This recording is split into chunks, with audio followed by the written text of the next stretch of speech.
Shalom, selamat pagi saudara yang dikasih dalam Tuhan.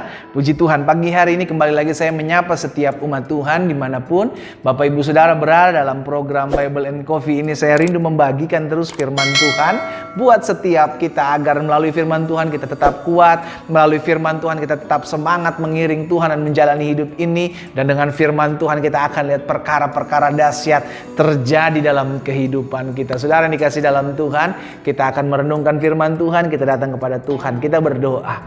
Bapak, terima kasih buat anugerah Tuhan, terima kasih buat kasih setia Tuhan dalam hidup kami. Kami bersyukur karena hari ini adalah hari yang Tuhan jadikan, dan kami ucapkan berkat. Hari ini kami akan melihat kuasa Allah, hari ini kami akan melihat mujizat Allah, hari ini akan kami melihat penyertaan Tuhan dalam hidup kami. Karena firman-Mu meneguhkan, firman-Mu menguatkan setiap kami. Sampaikan sesuatu bagi kami ya Roh Kudus.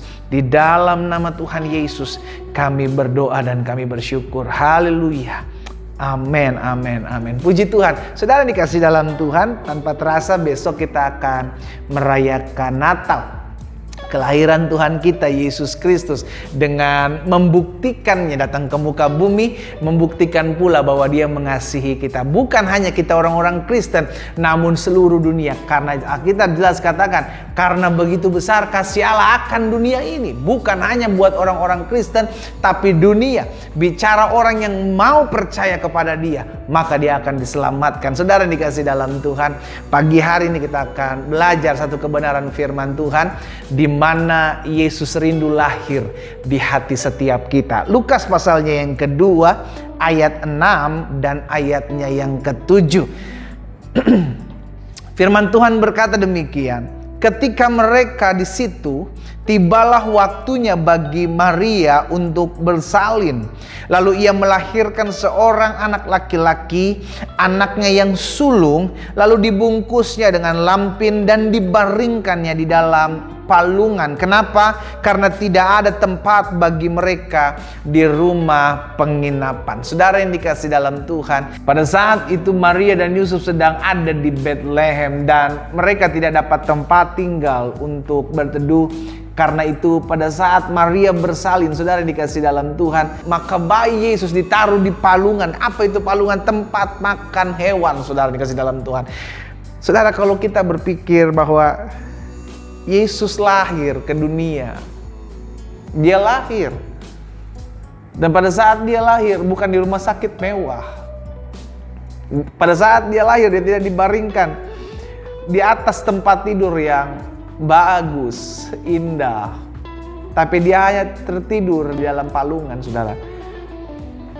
Tahukah saudara, ini membuktikan bahwa Yesus mencari tempat untuk lahir di hati kita. Ketika tidak ada tempat bagi Maria untuk bersalin,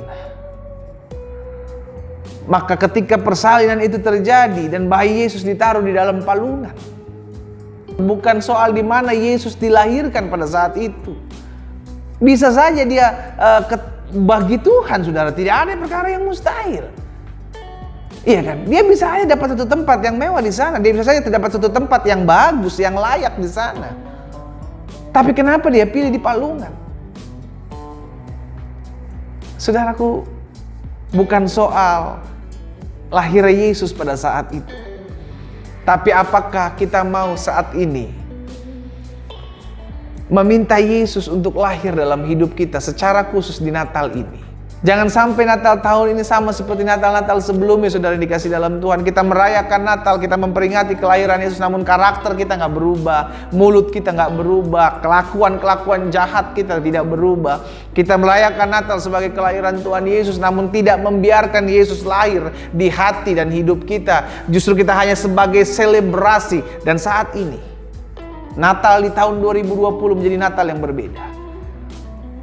Natal di tahun 2020 menjadi Natal yang berbeda dari tahun-tahun sebelumnya. Sedikit sekali merayakan selebrasi-selebrasi Natal, namun lebih kepada individual. Saya percaya ada maksud Tuhan, sehingga kita akhirnya merayakan Natal di rumah kita masing-masing, dengan keluarga kita masing-masing, yang lebih kepada bagaimana supaya Kristus Yesus lahir dalam hidup saya. Dia mau lahir di palungan, saudara. Dia mau lahir di kandang domba dan memberikan dirinya untuk tidur di palungan. Bukan soal pada saat itunya, tapi ketika kita merayakannya. Kita tidak merayakan sebagai pribadi yang merayakan secara mewah, namun sejatinya tidak tinggal dalam Kristus. Merayakan Natal tanpa Kristus lahir di hati kita adalah perayaan yang sia-sia. Kenapa? Karena kita tidak mengalami Yesus. Kita tidak mengalami perjumpaan dengan Yesus. Karena kalau sampai Yesus lahir di hati seseorang, maka hati itu akan dijamah dia. Kalau sampai dia membukakan hatinya membukakan hatinya kepada Tuhan untuk lahir dan tinggal dalam hati saya, maka Tuhan akan tinggal dalam hatinya dan hidupnya akan diubahkan. Hari ini, saudara yang dikasih dalam Tuhan, besok kita akan merayakan Natal. Izinkan saya mengingatkan hal ini. Sediakan tempat di hatimu untuk kelahirannya. Sehingga ketika Yesus Kristus tinggal di dalam hati kita, biarlah dia memimpin hidup kita, biarlah dia memerintah hidup kita, dia tinggal dalam hati kita, dia yang akan tuntun kita masuk dalam jalan-jalannya yang ajaib. Karena itu, pagi hari ini saudara dikasih dalam Tuhan, bukan suatu kebetulan kalau tahun 2020 ini kita merayakan Natal dalam suasana pandemik.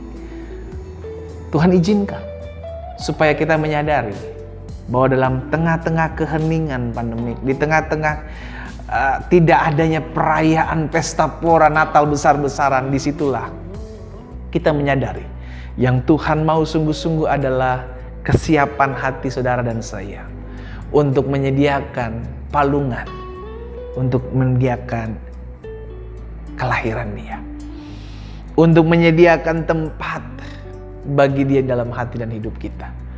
Sehingga akhirnya hidup kita diubahkan, hidup kita dijamah, hidup kita dipulihkan.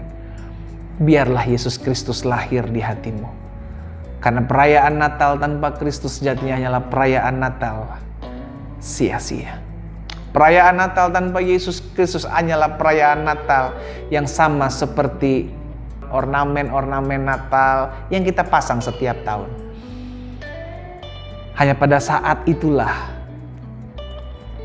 pohon Natal itu dipasang, lampu-lampu Natal dipasang, dekorasi Natal terpasang. Tapi setelah itu semua terbongkar, tidak ada lagi perubahan. Kita tidak mau seperti pajangan Natal. Tapi kita mau ketika Yesus Kristus lahir dalam hati kita, Natal ini menjadi Natal yang berbeda. Karena kita mengalami perjumpaan dengan Tuhan.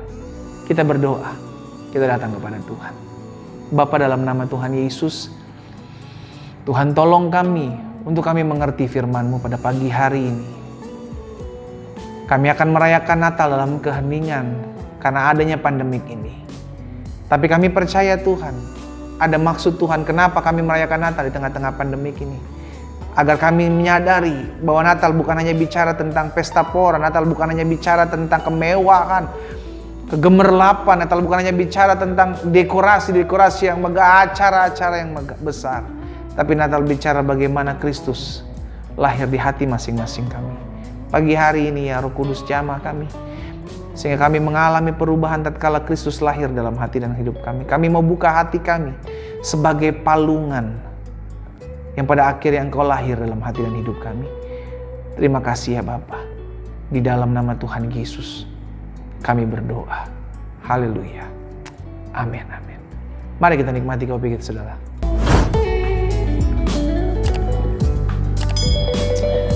Izinkan Yesus lahir di hati setiap kita. Tuhan Yesus memberkati.